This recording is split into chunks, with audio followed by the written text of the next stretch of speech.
नमस्कार दोस्तों, मैं हूं आपकी पोस्ट ऑफिस वाली दीदी। स्वागत है आपका एक नई वीडियो में। आज हम बात करेंगे क्लॉज 51 की। ऑब्लिगेशन टू पे चार्जेस, प्रभार अदा करने का दायित्व। When a person takes delivery of a postage due article, then he must pay the amount marked upon it.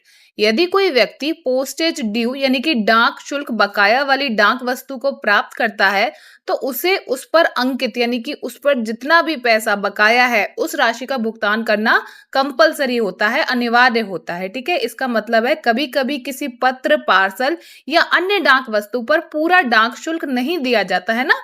जिसने चिट्ठी भेजी उसने पूरा पोस्टेज नहीं पे किया, पूरा पोस्टेज नहीं लगाया। ठीक है, तो ऐसी स्थिति में क्या हुआ, जितना शुल्क कम रह गया है उसी को पोस्टेज ड्यू कहा जाता है। ठीक है, इसलिए जब प्राप्तकर्ता उस डाक वस्तु को स्वीकार करता है, एक्सेप्ट करता है, तो उसे उस पर लिखी हुई बकाया राशि जमा करनी पड़ती है। इसका एग्जांपल लेते हैं। किसी पार्सल पर 30 रुपए पोस्टेज ड्यू लिखा है।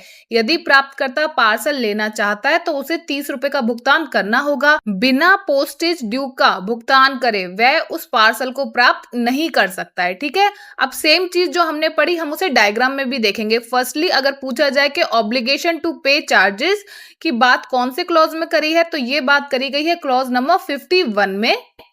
जैसा कि इस इमेज में क्लियर दिखाई दे रहा है कि पोस्टमैन है वो पार्सल लेके एड्रेसी के घर पे खड़ा है। ठीक है, तो यहाँ पे क्लियर लिखा है कि इस पार्सल पे पोस्टेज ड्यू है 30 रुपीज।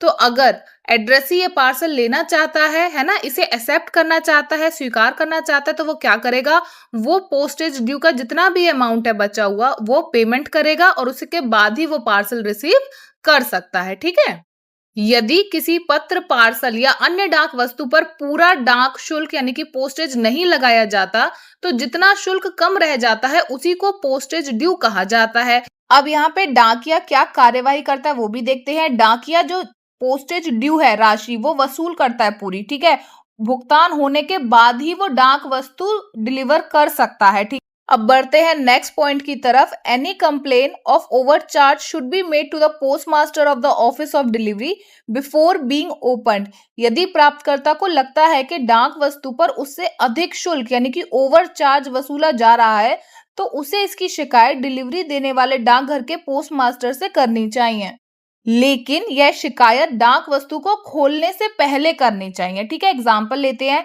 किसी पार्सल पर 50 रुपए पोस्टेज ड्यू लिखा है। यदि प्राप्तकर्ता को लगता है कि सही शुल्क 20 रुपए होना चाहिए था और 50 रुपए गलत लगाया जा रहा है, उससे ओवर चार्ज लिया जा रहा है, तो यह बात वह पार्सल खोलने से पहले पोस्ट मास्टर से शिकायत कर सकता है।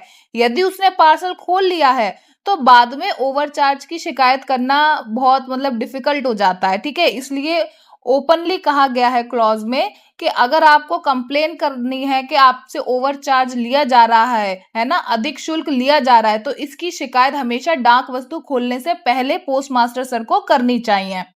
ये बिल्कुल ऐसे है जैसे आप ट्रेन की टिकट खरीदते हो, उस ट्रेन की जो आने वाली है ना, जो ट्रेन निकल चुकी है, रास्ते में है ना, आपको आगरा से ट्रेन में बैठना था, अब वो आगरा से आगे निकल गई, अब थोड़ी ना उसकी टिकट खरीदोगे। यानी कि क्या करना है, पार्सल ओपन करने से पहले कंप्लेन करना है कि हमसे ज्यादा शुल्क लिया जा रहा है, ओवरचार्ज लिया जा रहा है ना, हमें लगता है कि इस पे पोस्टेज ड्यू 50 रुपीज आप हम पे चार्ज करें, जबकि सही शुल्क तो 20 रुपीज होना चाहिए था। तो ये जो सारी बातें हैं ये कब करनी है, पार्सल को खोलने से पहले। ठीक है, क्योंकि पार्सल को ओपन करने से पहले जब आप कंप्लेन करते हैं तभी उस ओवरचार्ज की जांच करना संभव होता है। ठीक है, वही चीज आपको इमेज में भी दिखाई दे रही है। एक व्यक्ति कंप्लेन कर रहा है कि पोस्टेज ड्यू 50 रुपीज है, मुझे लगता है कि मुझसे अधिक शुल्क लिया जा रहा है, और सामने कौन बैठे हैं, पोस्ट मास्टर सर बैठे हैं, और वो कह रहे हैं आपने पार्सल खोलने से पहले शिकायत करी है तो हम इसकी जांच करेंगे और फिर बताएंगे, है ना।